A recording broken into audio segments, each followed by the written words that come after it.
শ্রীরামকৃষ্ণের ভাব যে পায়, যে বোঝে, জানবেন সে অনেক অনেক এগিয়ে রয়েছে।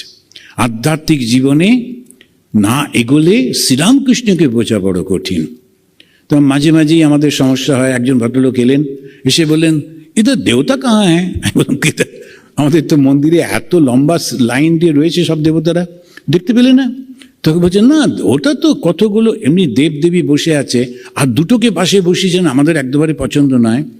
একটা হচ্ছে বুদ্ধদেব আর একটা হচ্ছে কৃষ্ণ। ও দুটোকে ওরা দেখেইনি। বাকি যে তিনজন ও তো মানুষ। হ্যাঁ, বিবেকানন্দ बहुत अच्छे थे, बहुत बड़े पंडित थे। আর ও জিরোকে উপর ভাষণ দিয়েতে, আবার তুমি জিরো টিরো কিছু বলেননি। তো কথাটা হচ্ছে, তুমি কি ভগবান চাও? না, এই কৃষ্ণ। কেন কৃষ্ণ, কেন ভগবান? তিনি পাহাড়টা তুলেছিলেন। যে পাহাড় তোলাটাই যদি ভগবানের স্থায়িত্ব হয়, সেটাই যদি স্ট্যান্ডার্ড হয়, এখন তো বিরাট বিরাট জেসিবি মেশিনগুলো পাথর তুলে ফেলছে, বিরাট বিরাট। তো কৃষ্ণের কি দরকার? ওকে গিয়ে পুজো করলেই তো হয়। আমাদের খুব ভুল ধারণা। আমরা মনে করি পাহাড়টা তুলতে হবে, করতে হবে। তবে ধারণাটা পাল্টাতে হবে যে আন্তরিকভাবে একবারও ঈশ্বরকে ডেকেছে, তাকে এখানে আসতেই হবে। ভগবান শ্রীরামকৃষ্ণদেব বলছেন। তা আমরা একটা সম্প্রদায়ের মতো কথা বলছি না, সত্যটাকে বলছি। যে সত্যি সত্যি যদি কান্না আসে, বাসনা, প্রার্থনা আসে যে প্রভু আমাকে চিনিয়ে দাও, তখন ওই ভগবান শ্রীরামকৃষ্ণের রূপটা, তো সেই রূপটা কি? শুধু ভালোবাসা আর নিরাহংকার।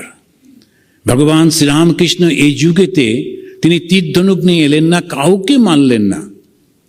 তিনি ভগবান শ্রীকৃষ্ণের মতো সুদর্শন চক্রটাকেও ব্যবহার করলেন না।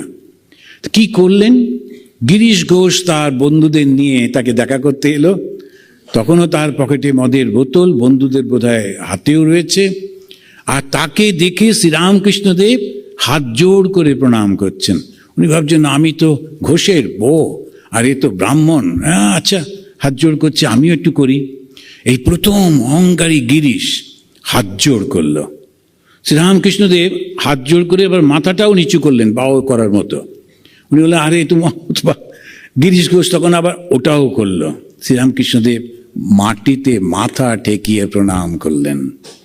গিরিশ ঘোষ যে ভয়ঙ্কর অহংকারী, কোনোদিন মাথা নোয়ায় না, মাটিতে মাথা ঠেকিয়ে প্রণাম করছে ঠাকুরকে। তিনি প্রণাম অস্ত্রে জগৎ জয় করছেন।